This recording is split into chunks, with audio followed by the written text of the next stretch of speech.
Hello, hello, hello. Welcome back to Nettle Barn. Since I last saw you, my friend Andy has been over and he's helped me run in all my electrics cables.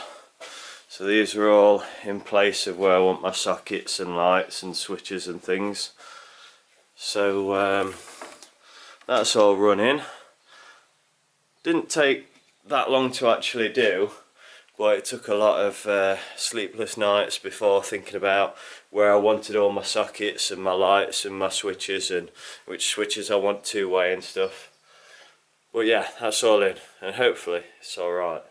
And then I've had a small delivery of insulation, and this isn't even all of it.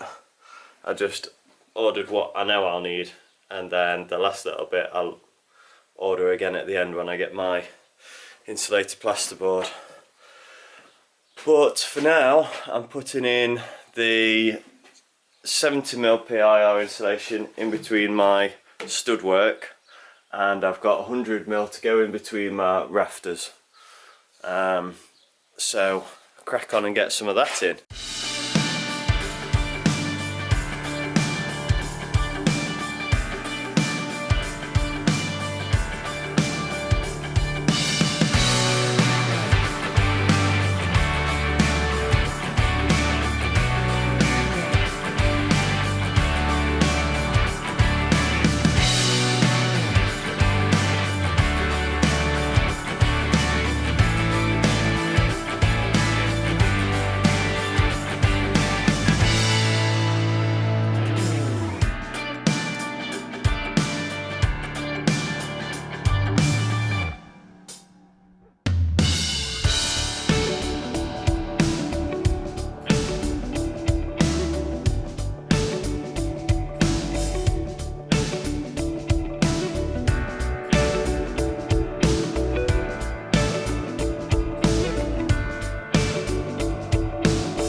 So that's all my insulation in between all my stud work.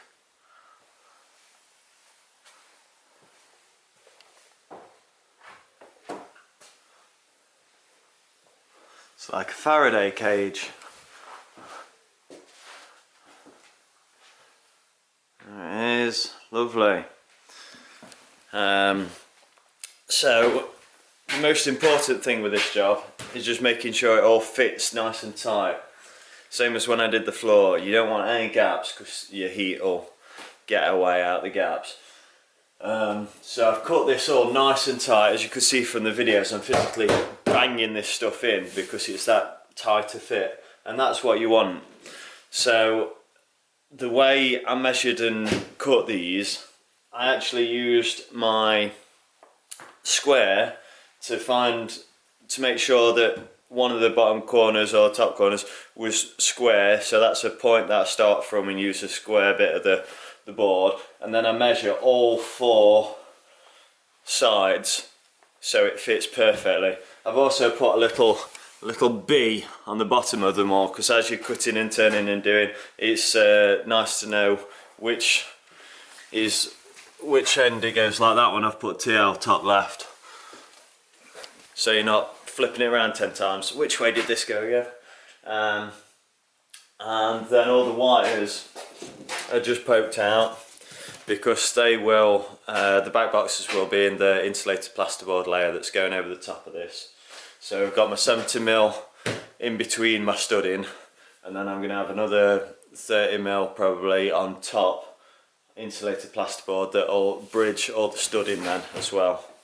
And I've got this tape covering all the joints as well, foil tape, that where I've got a single joint like up there I've used the 50mm, and where I've got a double joint then I've used the 75mm, but you can get a 100mm that gives you an even bigger overlap, so I'd probably advise using that as well, just for that extra bit of overlap.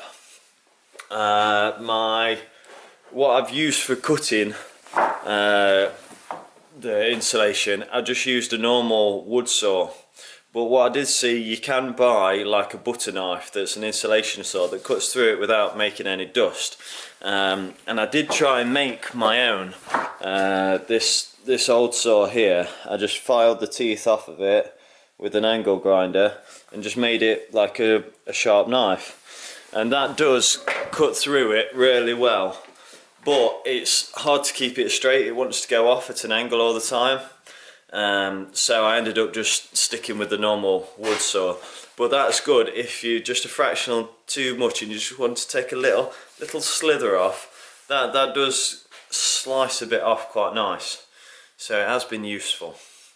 I've got my extractor pipes through. Cut them with a hole saw, and then there's just a little bit of a gap around the edge, so I just put some expanding foam in to just fill that gap. And I've got a 4-inch one in the bathroom as well, so there's that one.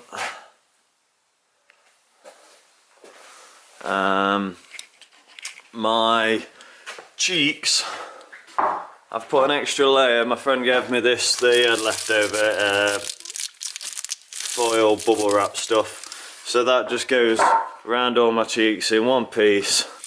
It's just an extra little layer, because I'm then going to put my insulated plasterboard. When I do that, it'll go on this face and one on this face, and it'll bring it out to about there with insulated plasterboard. So that's about it really. The dust was a massive issue. I just wore my dust mask the whole time, and this was basically just a hazard zone. The dust is that bad, it's just all in the air, like hanging around. So at the end, once I'd finished, I just swept up, and then, well, when I did these joints, I had to brush it down before I stuck the stuff on. But then once I stuck all the 4 tape on everywhere, then I went round again and swept all the walls down in all the little nooks and crannies, swept the floor up twice, get rid of all that horrible dust.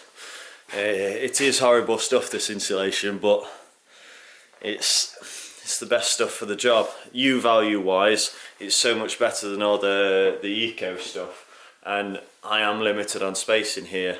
So for the same thickness of U value, for not taking much room up, if I'd have used eco-friendly solutions for insulation, I would have been coming out another foot, you know. So I just couldn't do it. But it is worth looking into your different options of insulation, because this stuff is nasty. But it's what I've used, sorry.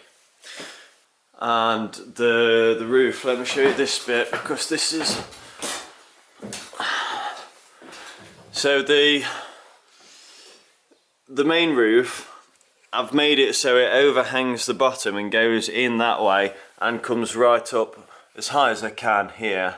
Some of them are better than others, as you can see. But this is going to have insulated plasterboard over the top of here, and then this triangle that's empty, I will just stuff that with fibre insulation as I go. So that'll be coming to here anyway and being insulated down, so they don't have to be too bad. But because they're tight, I just struggle to get them all the way up on some of them. And then the roof in the lean-to is even more complicated, because I wanted the sheets to overflow into the wall that way and that way. Well, obviously you can't get them in if it's longer both ends, so what I've done a cut on them all, and I've done that at an angle, so it's not a straight line up, it's tapered. And then I can put the top one in, shove that in, put the bottom one in, shove that in, and then tape up the joint in the middle. So that seemed like a good way of doing that and getting the best overlaps and as sealed as possible.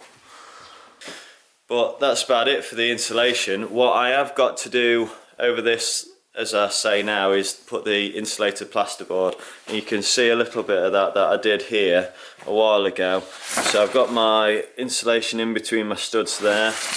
Then I've got a vapour barrier. Then I've got another 30mm insulation, and then some plywood on top. So that's the build up that I'm going to do on this gable end wall, because I'm going to have a pallet wood wall on this side. So it's just all going to be the plywood first, and then I'm going to put pallet wood over the top of it and then coat that with a fireproof coating. Now I need to talk to building control about whether I actually need the vapor barrier or not. With it all being taped, that might count as a vapor barrier. I think when you use an insulated plasterboard, that counts as a vapor barrier, so maybe I won't need to do all the plastic sheeting, but we'll see what building control say. And then the last little bit I haven't done here is just because my fire's going there and I need to know where my flue's going, because that's got to go across and out this one. So I might need to put extra bits of wood in there for the supports for the flue. So I haven't done that yet, but I'll show you all the insulated plasterboard and everything once when I do my plastering and that, because I've got lots of other jobs I need to do before I can get that on. But I think that's about it. It's looking well, isn't it? It's almost looking like a house. So I'll see you on the next one, and hopefully it will be looking a little bit more like a house. In the meantime, don't forget to subscribe, check out the other videos, and I'll see you soon.